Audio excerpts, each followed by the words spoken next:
दे अंदर मंत्र ते अरबी दे अंदर रुकिया। नबी पाक ने फरमाया तेरी मजदूरी ते बेहतरीन मजदूरी है।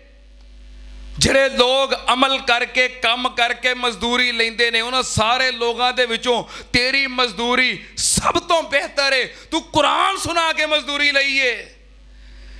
तो जे बकरियां विच कोई है ना तो मेरा भी हिस्सा कट दे, क्योंकि सूरत फातिहा तेनों मैं सिखाई सी। दम करना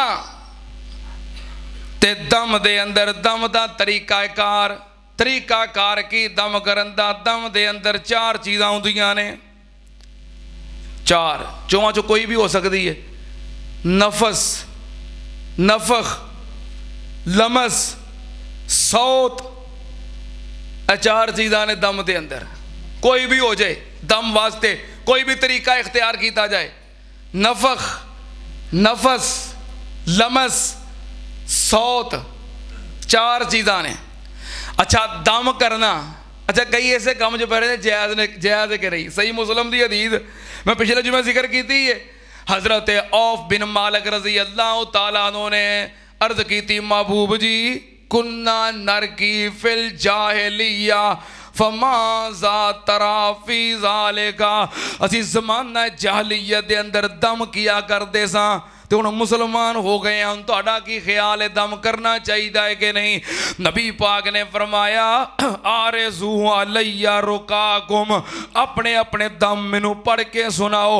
ला बासा बिर्रुका मालम यकुन फी शिरकुन। नबी पाक ने फरमाया जिस दम के अंदर शिरक ना होवे ऐसा दम करना जायज़ है। ऐसा दम करना जायज़ है।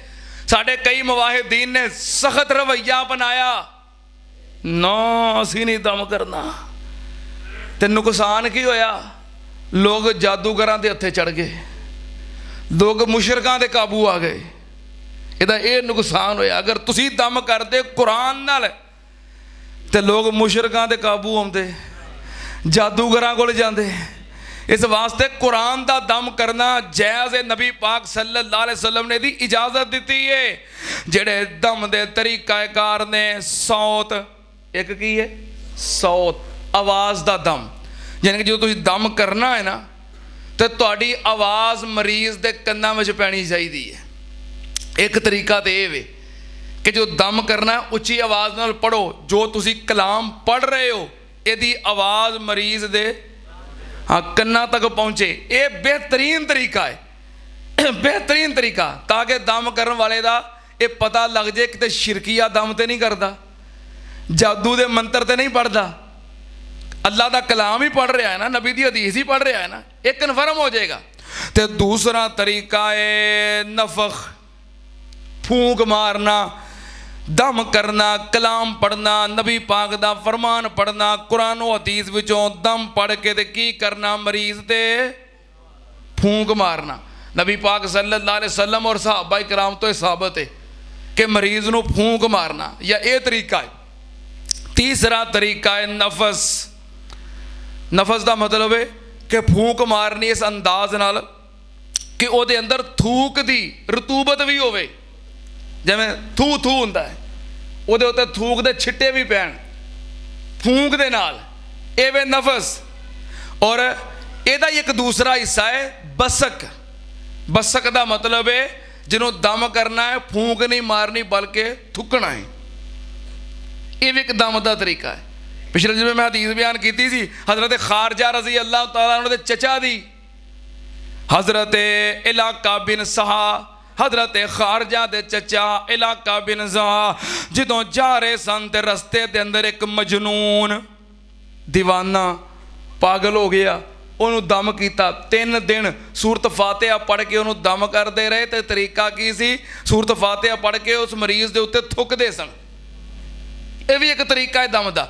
यह हुंदा है आखिरी अरबा, फूंक मारी ये कम नहीं बनया, थू थू किया है दम नहीं, कम नहीं बनया, उन्होंने आराम नहीं आ रहा, उसकी दर्द मरीज की खत्म नहीं हो रही, तो फिर की करो, फिर थुको। सूरत फातिहा पढ़ के मरीज के उत्ते थुकना है, उन्होंने आराम आ जाएगा। ये हज़रत इलाका बिन सहार रज़ी अल्लाह तआला अन्हु ने उस मरीज़ नूं इंज दम कीता, सूरत फातिहा पढ़ के 3 दिन उस मरीज़ दे उत्ते थुकदे सन, अल्लाह ने उन्हें शिफा अता कर दी सी। सौत हो गया, नफस हो गया, नफक हो गया। चौथा की है? लमस, मस, उन्होंने छूना, हाथ लगाना, यह भी एक तरीका है दम करन दा।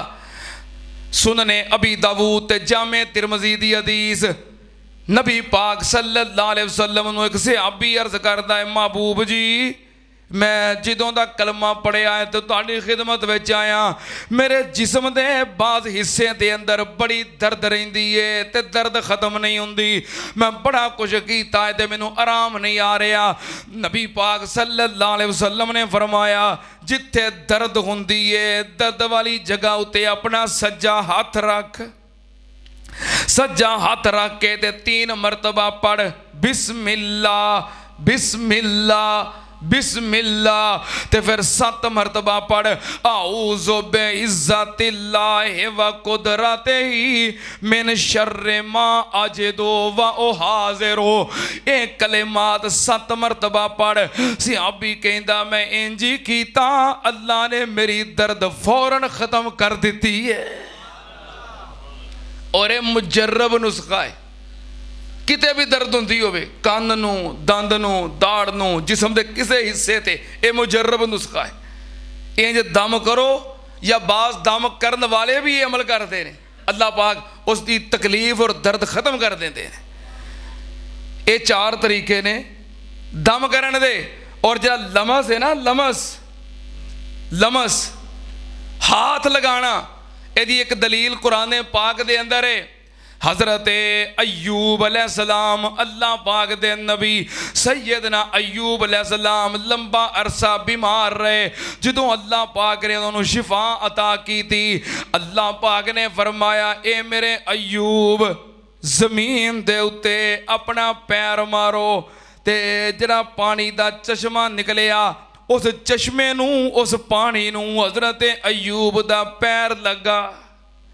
फरमाया हाजा मुगतसलुम बारिदुम व शराब, ए मेरे अय्यूब इस पानी नूं पियो ते इहदे नाल गुसल करो।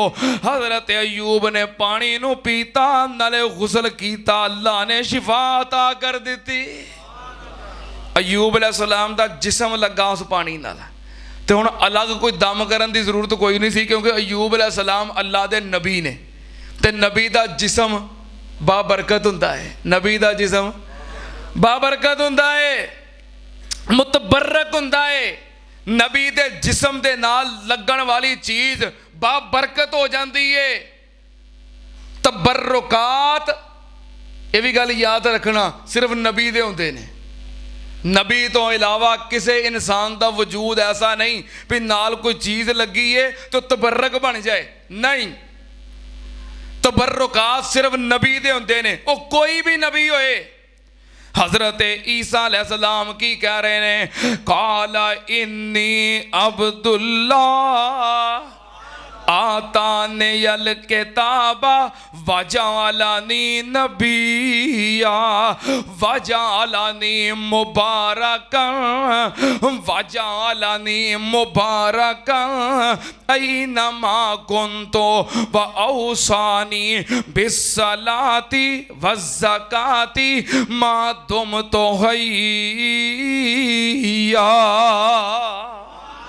हज़रत ईसा अलैहिस्सलाम कह रहे हैं, अल्लाह ने मैनू बाबरकत बनाया है। रब दा नबी, हर नबी बाबरकत हुंदा है। ते नबी दे जिस्म नाल लगन वाली कोई भी चीज़ होए, कमीज़ होए, कपड़ा होए, रुमाल होए, छड़ी होए, बर्तन होए, जूता मुबारक होए, कोई भी चीज़ होए, नबी दे जिस्म नाल लगन वाली चीज़ मुतबरक हुंदी है, बाबरकत हुंदी है। हज़रत उम्मे सलमा रज़ी अल्लाह ताला अन्हा दे कोल नबी पाक सल्लल्लाहु अलैहि वसल्लम दे चंद वाल मुबारक सी। आपने वाल कटवाए, सईदा उम्मे सलमा ने संभाल के रख ले, चंद वाल मुबारक सी। आप दे दुनिया तो चले जान तो बाद भी बड़ा अरसा तक किसी बंदे ने बीमार हो जाना, मदीने दे अंदर कोई भी मरीज़ है, मरीज़ होना ते उन्हें दवाई लैन नहीं जाना बल्कि उम्मे सलमा रजी अल्लाह ताला अनहा दे दरेक दसदे अम्मा जी फला बंदा मरीज है बीमार है तुहाडे कोल आया है ते अम्मा जी उम्मे सलमा की कर दियां किसे बर्तन दे अंदर पानी पा के ते नबी पाक सल्लल्लाहु अलैहि वसल्लम दे वाल मुबारक उस पानी दे अंदर डबो देंदियां भगो देंदियां ते फिर वाल बाहर कढ के ते पानी उस मरीज नूं पिया देंदियां अल्लाह पाक हर किस्म दे मरीज नूं शिफा दे देंदा नबी दे तबर्रुकात ने और हक ने आप दे वालां दी बरकत नाल हर मरीज शिफा हासिल करता रहा है और सिर्फ नबी दा खासा है तवज्जो हाथ दा लमस इहदे नाल दम करना यह भी एक तरीका है ते किसे किसे चीज़ दे उत्ते दम करना पानी दम करना चीनी दम करना कोई खाण वाली चीज़ दम करना यह भी एक तरीका है दम करन दा कि किसी नूं दम करके दे देना अच्छा बात कहते हैं पानी ते दम करना किसी चीज़ ते दम करना इहदा भी असर हुंदा है बिल्कुल हुंदा है दलैल सिलसिला सहीहा दे अंदर हदीस मौजूद है नबी पाक सल्लल्लाहु अलैहि वसल्लम नमाज पढ़ रहे सन दौरान नमाज आप दे हाथ दे उत्ते आपने ज़मीन ते हाथ रखिया दौरान नमाज बिच्छू आया उन्हें आप दे हाथ उत्ते डंग मार दिता नबी पाक सल्लल्लाहु अलैहि वसल्लम नमाज ख़त्म की ते उठे आपने जूता पकड़िया और बिच्छू नूं मार दिता आपने फरमाया लानल्लाहुल अकरब मा तदाउ मुसल्लियन व गैरहू औ नबियन व गैरहू सुम्मा दाब मिलहिन व माइन फजालहू फी इनाइन सुम्मा जाला यसुब्बु अला इसबाही हैसो लदगत हो फयमसहुहा फयुअव्विजुहा बिल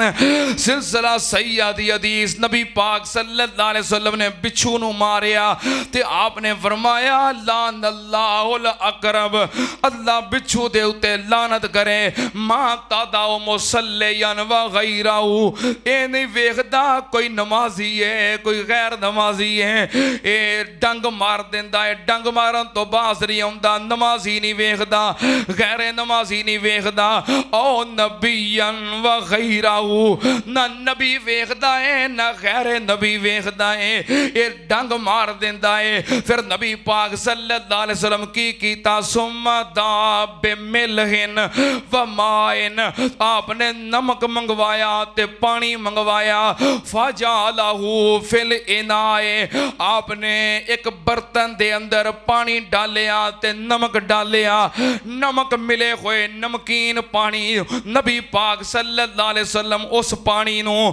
अपने जिथे डंग वज्जा है उस उंगली दे उत्ते बहा रहे ने ते नाल उत्ते हाथ फेर रहे ने ते नाल की कर रहे ने वायो अव्वजुहा बिल मुअव्वज़तैन नबी पाक सल्लल्लाहु अलैहि वसल्लम नाले पानी डाल रहे ने ते नाले दम कर रहे ने आप पढ़ रहे ने कुल आऊज़ु बिरब्बिल फलक मिन शर्रि मा खलक व मिन शर्रि गासिकिन इज़ा वक़ब व मिन शर्रि नफ़्फ़ासाति फिल उक़द व मिन शर्रि हासिदिन इज़ा हसद बिस्मिल्लाहिर रहमानिर रहीम कुल आऊज़ु बिरब्बिन नास मलिकिन नास इलाहिन नास मिन शर्रिल वसवासिल खन्नास अल्लज़ी युवस्विसु फी सुदूरिन नास मिनल जिन्नति वन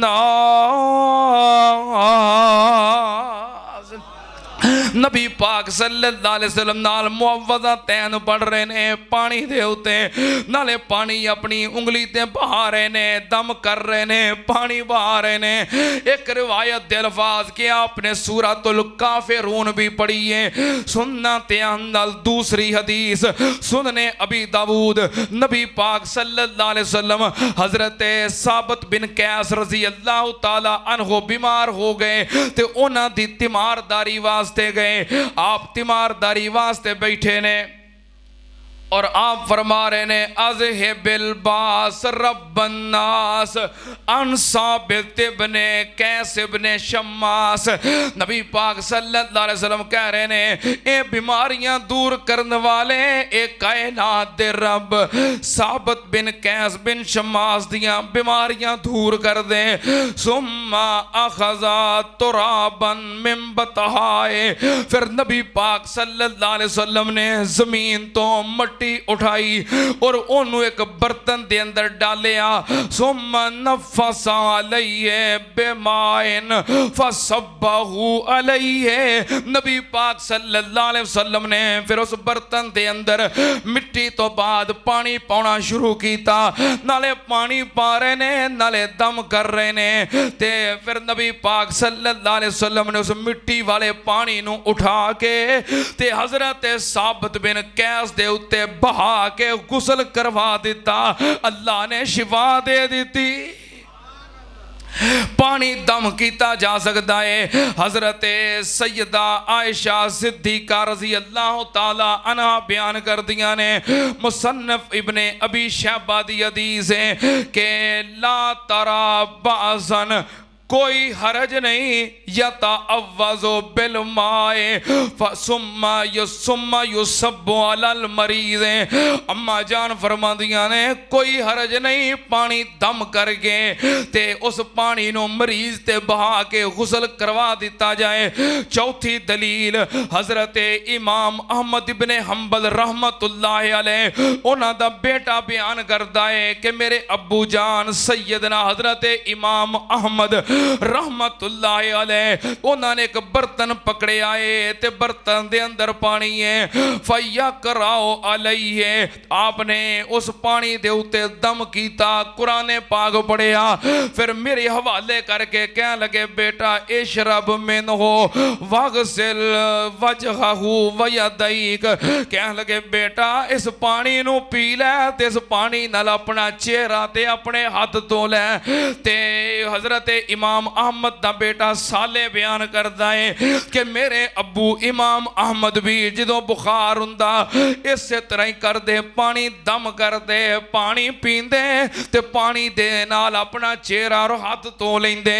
सुनना ध्यान नाल पंजवीं दलील ज़ादुल माद दे अंदर हजरत इमाम इब्ने कय्यम रहमतुल्लाह अलैह बयान करते ने कि मैं मक्का पाक दे अंदर सा ते हाजी या उमरे वास्ते आया सी ते मक्के दे अंदर रहते हुए मेरी तबीयत खराब हो गई, मैनू बुखार हो गया, कुछ दिन मैं बीमार रहा, मैनू कोई तबीब ना मिले, डॉक्टर ना मिले ते कितों कोई दवाई ना मिली ते मैं बड़ा परेशान हो गया। चंद देर बीमार रहन तो बाद फिर अल्लाह ने मेरे ज़हन दे अंदर ये तरकीब पा दी। मैं फिर की कीता, मैं ज़मज़म दा पानी लैके सूरह फातिहा पढ़ के उहदे उत्ते दम करके मैं उस पानी नू पीता ते अल्लाह ने मैनू शिफा दे दी। डबल बरकत हो गई, नाले अल्लाह के कलाम की बरकत ते नाले जमजम बा बरकत है ना, क्योंकि उन्होंने भी नबी इस्माइल दा हाँ पैर लगा है, वह बा बरकत है, वह मुतबर्रक है। कह लगे मैनू आराम आ गया। अच्छा एक अगला मसला, हुण पानी दम करना है तो पानी उत्ते फूक मारनी है, पीने वाली चीज़ तो फूक नहीं मारनी, ये भी है ना मसला। मैं कहा चलो लगता है भी मसला कढ़ ही दईए। सही उल बुखारी दी हदीस नबी पाक सल्लल्लाहु अलैहि वसल्लम ने फरमाया इज़ा शरबा अहदुकुम फला यतनफ़्फ़ज़ फिल इनाए। सही उल बुखारी दी हदीस है, नबी पाक ने फरमाया तुहाडे विचों जदों कोई बंदा पानी पीन लगे ते पानी विच फला यतनफ़्फ़ज़ फिल इनाए की ना करे, सांस ना लवे, की ना करे, सांस ना लवे। कई बंदे करते ना मूँह नूं डब्बा लाया है गिलास ला विच ही साह लई जाते, नहीं साह लवो बर्तन मूँह ना लावो पीओ, साह लेना है बर्तन मूँह नाल हटा के अलग कर दिओ फिर सांस लवो, बर्तन मूँह ला के विच ही साह साह करी जा, नहीं पानी पींदियां सांस विच लेना। अच्छा सुनने अबी दाऊद दी एक हदीस है, वह भी सही हदीस है, उसके अंदर अल्फाज ने ला यनफ़ख़ु फ़ीह, उसके अंदर फूंक नहीं मारनी, ਅੱਛਾ ਉਹ ਤੇ ਵਾਜ਼ੇ ਅਲਫਾਜ਼ ਨੇ ਫੂਕ ਦੇ।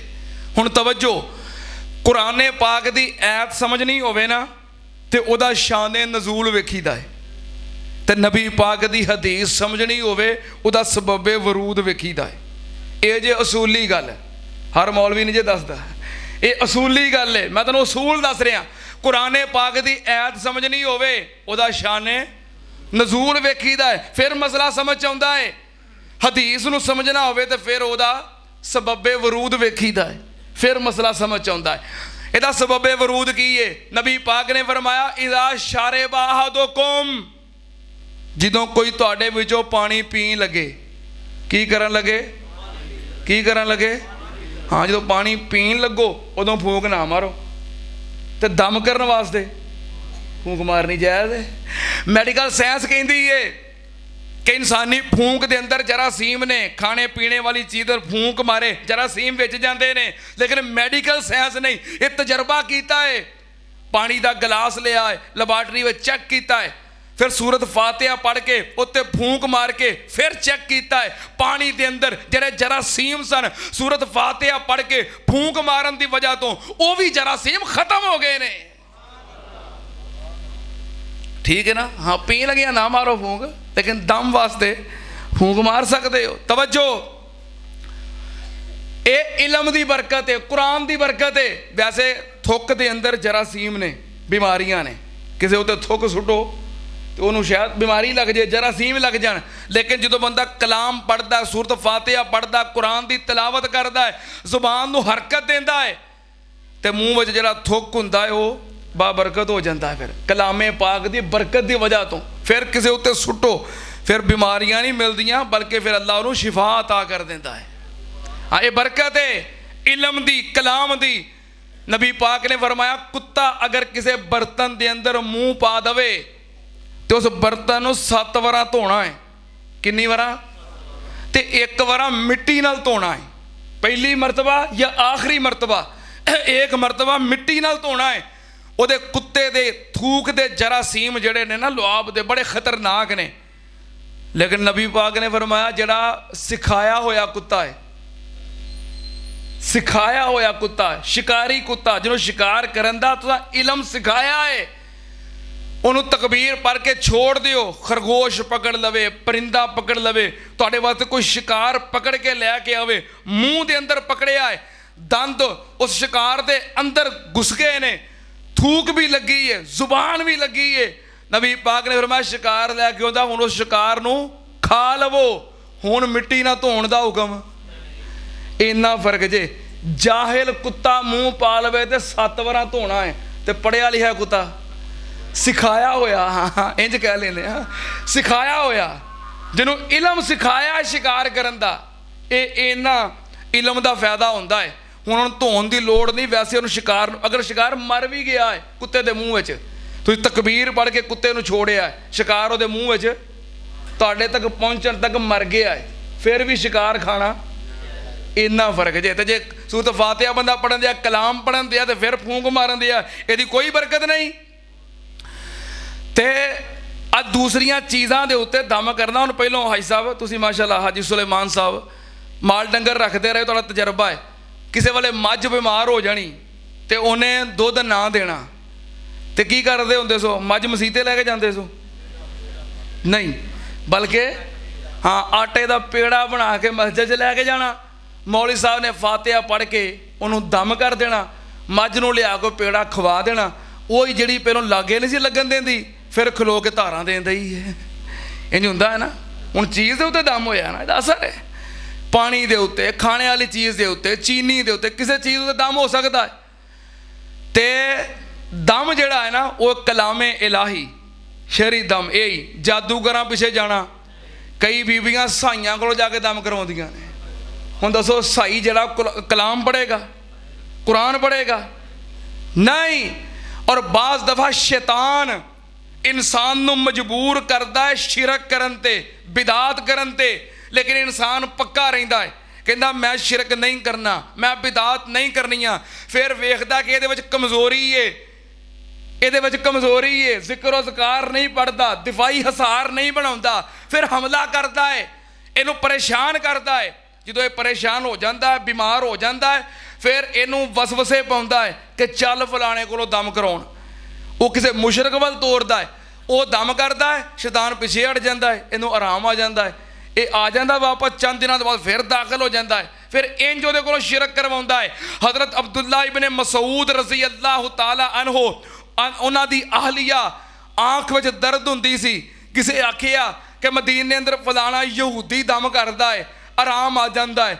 ਖਵਾਤੀਨ ਦੇ ਪਿੱਛੇ ਲੱਗ ਕੇ ਯਹੂਦੀ ਕੋਲੋਂ ਦਮ ਕਰਵਾਉਣ ਚਲੀਆਂ ਗਈਆਂ, ਦਮ ਕਰਵਾਇਆ, ਆਰਾਮ ਆ ਗਿਆ। ਹਜ਼ਰਤ ਅਬਦੁੱਲਾ ਇਬਨ ਮਸਊਦ ਰਜ਼ੀ ਅੱਲਾਹੁ ਤਾਲਾ ਉਹਨਾਂ ਨੂੰ ਪਤਾ ਚੱਲਿਆ ਤੇ ਬੜੇ ਗੁੱਸੇ ਹੋਏ ਔਰ ਡਾਂਟਿਆ, ਕਹਿਣ ਲੱਗੇ ਅਬਦੁੱਲਾ ਬਿਨ ਮਸਊਦ ਦੀ ਬੀਵੀ ਹੋ ਕੇ ਯਹੂਦੀ ਕੋਲੋਂ ਦਮ ਕਰਵਾਉਣ ਜਾ ਰਹੀ ਹੈ, ਇਹ ਸ਼ੈਤਾਨ ਸੀ, ਤੇਰੀ ਅੱਖ ਵਿੱਚ ਉਂਗਲ ਮਾਰਦਾ ਸੀ ਤਾਂ ਕਿ ਯਹੂਦੀ ਕੋਲ ਜਾਏ। ਤੇ ਜਦੋਂ ਯਹੂਦੀ ਨੇ ਮੰਤਰ ਪੜ੍ਹੇ, ਸ਼ੈਤਾਨ ਪਿੱਛੇ ਹਟ ਗਿਆ, ਤੈਨੂੰ ਆਰਾਮ ਆ ਗਿਆ। ਮਰ ਜਾਣਾ ਕਬੂਲ ਹੈ, ਲੇਕਿਨ ਕਿਸੇ ਗੈਰ ਮੁਸਲਮ ਕੋਲੋਂ, ਮੁਸ਼ਰਕ ਕੋਲੋਂ, ਕਾਫਰ ਕੋਲੋਂ, ਜਾਦੂਗਰ ਕੋਲੋਂ ਇਲਾਜ ਕਰਵਾਉਣਾ ਜਾਇਜ਼। ਮਰ ਜਾਣਾ ਕਬੂਲ ਕਰ ਲਓ, ਲੇਕਿਨ ਕਿਸੇ ਗੈਰ ਮੁਸਲਮ ਕੋਲੋਂ, ਮੁਸ਼ਰਕ ਔਰ ਕਾਫਰ ਕੋਲੋਂ, ਜਾਦੂਗਰ ਕੋਲੋਂ ਇਲਾਜ ਕਰਵਾਉਣਾ। ਤੇ ਜਾਦੂਗਰ ਫਿਰ ਕੀ ਕਰਦਾ ਹੈ? ਅਕਸਰ ਪਤਾ ਹੀ ਕਰਦੇ ਨੇ ਜਾਦੂਗਰ, ਪਤਾ ਕਿੱਥੋਂ ਲੱਗਦਾ ਵੀ ਇਹ ਜਾਦੂਗਰ ਹੈ? ਕਹਿੰਦੇ ਤੇ ਇੰਜ ਹੀ ਨੇ, ਨੂਰੀ ਇਲਮ ਤੇ ਫਲਾਂ ਤੇ ਫਲਾਂ ਔਰ ਇਲਮੇ ਸ਼ਰੀਅਤ ਕੇ ਮਾਹਿਰ। ਸੁਣ ਲੋ, ਜਾਦੂਗਰ ਦਾ ਪਤਾ ਕਿੱਥੋਂ ਲੱਗਦਾ? ਜਾਦੂਗਰ ਪਤਾ ਕੀ ਆਂਦਾ ਹੈ? ਹਾਂ ਤੈਨੂੰ ਕੁਝ ਹੋਇਆ ਹੈ, ਤੇਰਾ ਨਾਂ ਕੀ ਹੈ, ਤੇਰੀ ਮਾਂ ਦਾ ਨਾਂ ਕੀ ਹੈ?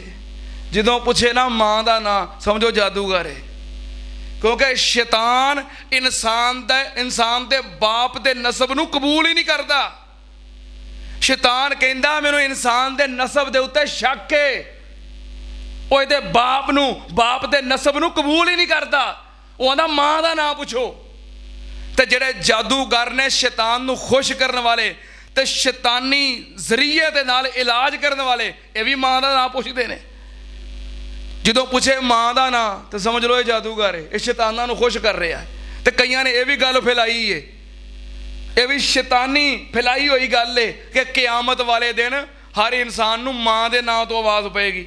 ਸੁਣਿਆ ਨਾ ਤੁਸੀਂ ਵੀ? ਕਈ ਇਹ ਫੈਲਾਈ ਹੋਈ ਸੁਣੀ ਸੁਣਾਈ ਗੱਲ ਜੇ। ਸਹੀ ਉਲ ਬੁਖਾਰੀ ਦੀ ਹਦੀਸ ਹੈ, ਨਬੀ ਪਾਕ ਨੇ ਫਰਮਾਇਆ ਕਿਆਮਤ ਵਾਲੇ ਦਿਨ ਹਰ ਇਨਸਾਨ ਨੂੰ ਬਾਪ ਦੇ ਨਾਮ ਤੋਂ ਆਵਾਜ਼ ਪਏਗੀ, ਇਲਾ ਈਸਾ ਇਬਨ ਮਰੀਮ, ਸਿਰਫ ਹਜ਼ਰਤ ਈਸਾ अलैहिस्सलाम ਤੋਂ ਸਿਵਾ, ਕਿਉਂਕਿ ਹਜ਼ਰਤ ਈਸਾ ਦਾ ਬਾਪ ਨਹੀਂ, ਉਹਨਾਂ ਨੂੰ ਮਾਂ ਦੇ ਨਾਮ ਤੋਂ ਆਵਾਜ਼ ਪਏਗੀ, ਬਾਕੀ ਹਰ ਇਨਸਾਨ ਨੂੰ ਬਾਪ ਦੇ ਨਾਮ ਤੋਂ ਆਵਾਜ਼ ਪਏਗੀ। ਫਿਰ ਜਾਦੂਗਰ ਆਪਣੇ ਮੰਤਰ ਜੰਤਰ ਤੇ ਟੋਟਕੇ ਲਾਂਦਾ ਹੈ। ਮਸਲਨ ਜਦੋਂ ਪੁੱਛਦਾ ਹੈ ਨਾ ਤੇਰਾ ਨਾਂ ਕੀ ਤੇ ਤੇਰੀ ਮਾਂ ਦਾ ਨਾਂ ਕੀ ਹੈ, ਫਿਰ ਉਹਦਾ ਹਿਸਾਬ ਕਿਤਾਬ ਕਿਵੇਂ ਕੱਢਦਾ, ਮੈਂ ਇੱਕ ਮਿਸਾਲ ਦੇ ਦੇਣਾ। ਮਸਲਨ ਨਬੀ ਪਾਕ ਸੱਲੱਲਾਹੁ ਅਲੈਹਿ ਵਸੱਲਮ ਤੇ ਜਾਦੂ ਹੋਇਆ ਸੀ। ਨਬੀ ਪਾਕ ਸੱਲੱਲਾਹੁ ਅਲੈਹਿ ਵਸੱਲਮ ਦਾ ਨਾਮ ਕੀ ਹੈ? ਮੁਹੰਮਦ ਸੱਲੱਲਾਹੁ ਅਲੈਹਿ ਵਸੱਲਮ। ਮਾਂ ਦਾ ਨਾਮ ਕੀ ਹੈ? ਆਮਿਨਾ। ਹੁਣ ਉਹ ਵੇਂਦਾ ਹੈ ਦੋਵਾਂ ਨਾਵਾਂ ਦੇ ਅੰਦਰ ਮੁਸ਼ਤਰਕਾ ਲਫ਼ਜ਼ ਕਿਹੜਾ ਹੈ? ਮੀਮ।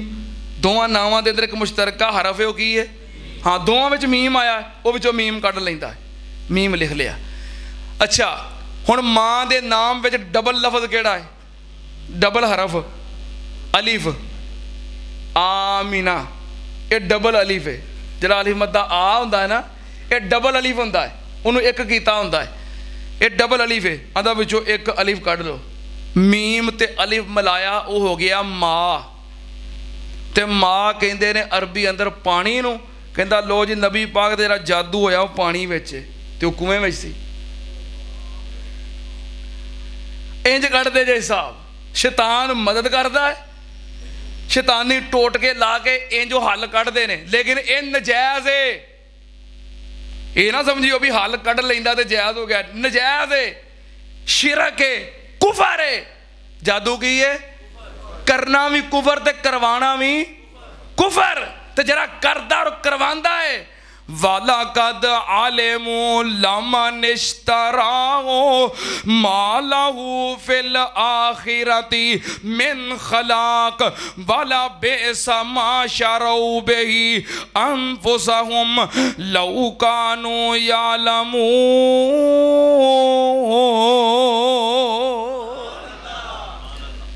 ਤੇ ਜਿਹੜਾ ਕਲਾਮੇ ਪਾਕ ਦੇ ਅੰਦਰ ਦਮ ਹੈ, ਮੈਂ ਤੁਹਾਨੂੰ ਨੋਟ ਕਰਵਾ ਦੇਣਾ।